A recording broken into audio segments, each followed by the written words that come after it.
We are breaking into normal programming right now with some breaking news of that incident happening in downtown Spokane. Yeah, Spokane Police Chief Craig Meidel now addressing the media about a robbery suspect who fired at officers and had been barricaded in a vehicle east of downtown Spokane. Let's go to that right now. Close proximity to the vehicle. The suspect exited the vehicle, still armed with a gun. The officers on scene told me that it appeared like he was looking for the officers, trying to get target acquisition on the officers. And as he was still in possession of the gun, we had 3 officers fire. That was 2 Spokane police officers and 1 sheriff's deputy that fired their weapons. Fire and AMR were staged on scene. They were able to quickly respond and determine that the subject was deceased. Who takes control of the investigation now? That's a great question. Yeah, so because both Spokane police officers and Spokane County Sheriff's officers are involved, Washington State Patrol.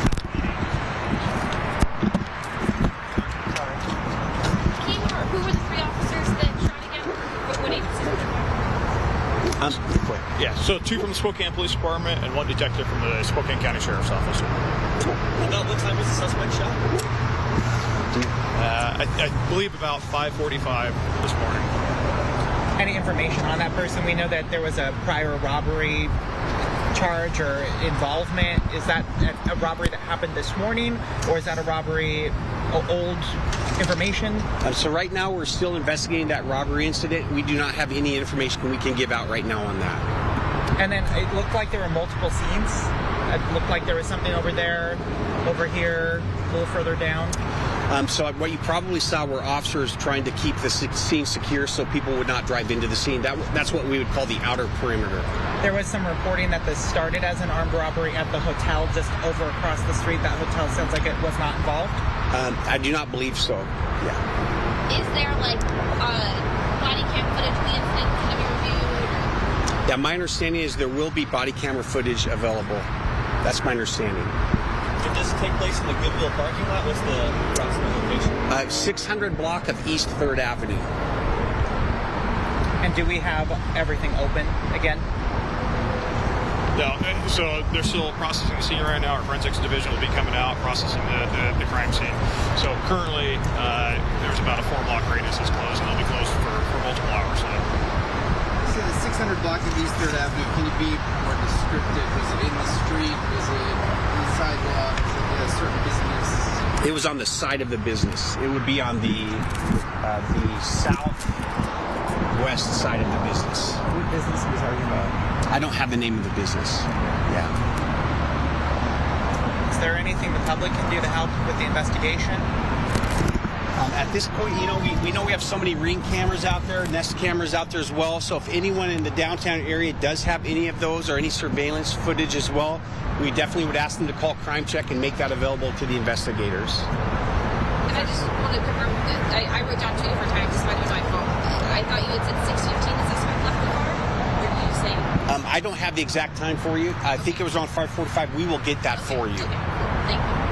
And I should add to that as well, there were multiple times where he was exiting the vehicle, going back in the vehicle, exiting the vehicle, going back in the vehicle. And again, for over 4 hours, they continued to try to negotiate with him, try to get him to put the weapon down. And so there was a lot of effort put into trying to get him to comply and come out of the vehicle without his firearm. Sadly, he did not. Is this a person you guys were familiar with? I don't have the identity to release to you yet. So I can't give that. I will say there will be more information forthcoming as well, though. How quickly did you guys dispatch it? I mean, you had firefighters on scene. Like how bad was the fire? So how fast were the firefighters able to respond to the fire? Yeah. It took several minutes because the fire was obviously in close proximity to the vehicle where the subject had contained himself. He had barricaded himself in there with items he was putting up against the doors. He was covering the windows so officers could not see inside. So we wanted to be very careful about not getting the firefighters too close to someone who had actively shot at officers, but still not allow this fire to spread, especially in these conditions. One thing I should add too is that at one point after we had the vehicle contained by SWAT teams from the Sheriff's Office and the Spokane Police Department, he did fire off another round as well. So there wasn't just that one initial volley. with Spokane police officers. He did fire another round during the course of negotiations with him as well. So, did he fire at you guys or just fire a warning shot? That part we're not sure of yet. And when you actually, sorry. No, go ahead. When deputies and officers had to actually take that step to shoot, you said they was targeting them? Like, he had his weapon pulled? Did he? My understanding is once he exited the vehicle, the entire time he still had the weapon in his hand. Okay. And then at some point, the officers made the decision that they needed to stop him since he still had that weapon in his hand. Had obviously shot at least one time directly at Spokane police officers. With the officers that were on scene, may have shot at them again that second time while they were negotiating. So he was clearly a threat to the officers still, and clearly a threat to the community if he were to be able to escape that area. How communicative was he during that negotiation process? There was communication off and on via phone. Sometimes he would talk, sometimes he wouldn't. He also did make profane gestures towards the officers during the course of the negotiations with him as well. Where did officers first come in contact with this car that was a suspect vehicle in the robbery? My understanding, they first located the vehicle in the area of 2nd and Spokane. So that's my understanding. Very close to where we are. Okay. And I'm sorry, I'm just trying to piece this together in my head. Then he was there were more than one person was in the car at first. Yes, initially we believe there was a total of 3 people in the vehicle. When officers spotted the vehicle in the downtown area and were calling for more resources, two people were let out of the vehicle and tried to flee. They were quickly apprehended. While they were fleeing from the vehicle, the driver continued. Okay. Are those people, have they been cooperative?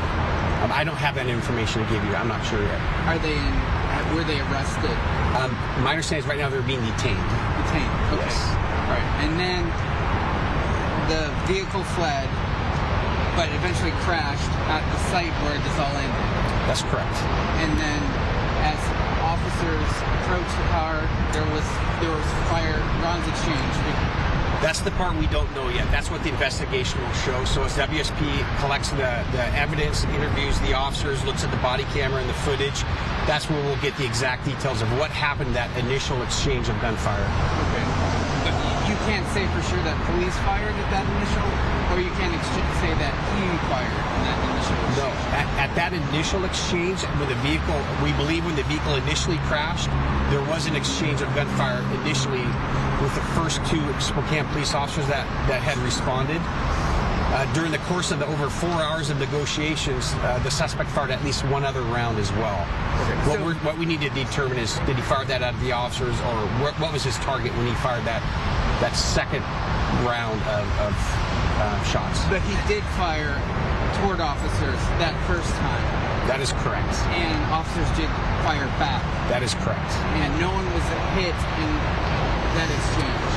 Our understanding, we had an officer that had a minor injury, treated at the scene, declined medical attention during the course of that exchange. In terms of whether he was injured, we don't know yet. Whether he... In that initial volume. Whether he was shot? Correct. So he had an injury, but it was very minor. The officer did. The officer. Correct. Okay. And the suspect was not hit in that initial body? We don't believe so, but we can't confirm that yet until the investigation is completed. And then I'm sorry again to prolong this, but the fire, you said, was caused by a canister. I just want to make clear what that is. So part of the process of trying to get him out of the vehicle involved multiple deployments from our pepper ball gun, which allows us to keep a safe distance. We also made an effort to deploy OC and CS canisters in the vehicle to get him to come out of the vehicle as well. During the course of trying to deploy multiple canisters, on multiple occasions he took those canisters and threw them away from the vehicle. Okay. But we also use what we call noise flash diversionary devices to try to prevent him from throwing those canisters out. So the source of the fire will have to be determined still by the fire department. And then what was it that was catching on fire if it was outside the vehicle? Some of the shrubs that were along the building caught on fire. Can you tell us if the suspect is a guy or a girl? It is a male suspect. Thank you. How many police officers, deputies, and troopers were here We had a lot. Yeah, we had quite a few. Because of the area and being downtown with all the, as you know, all the traffic that is down here, all hours of the night. You know, we have a lot of folks that are on foot, 2, 3, 4, 5 in the morning. We had to establish a larger perimeter to keep folks from entering that scene. It's an active scene where we know we'd had gunfire, and then we also asked for resources. Again, mainly we asked for some Bearcats from the Kootenai County and the Post Falls Police Department as well. But I don't have an exact number to give you right now. And the lead investigative agency will be the Sheriff's Office? Washington State Patrol. Washington State Patrol.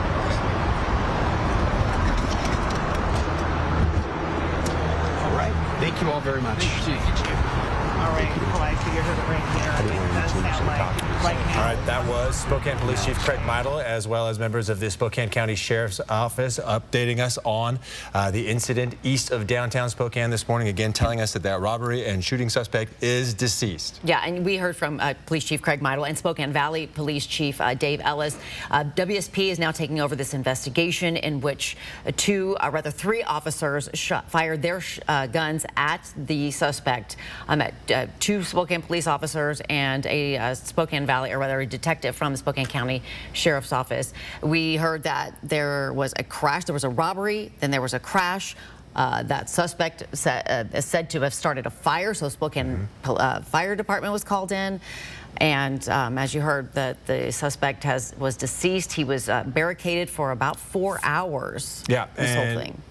Chief Meidel said that that area of 3rd Avenue east of downtown will remain closed as this investigation continues. So again, if that's part of your morning commute, you're going to want to avoid that. And they're also asking that if anybody has surveillance cameras in that area, and it's a lot of residential, or not, rather industrial area. So if any businesses have surveillance video, they want to see them, they want you to call Crime Check at 456-2233. All right, we'll keep you updated throughout the morning. Back to GMA after this.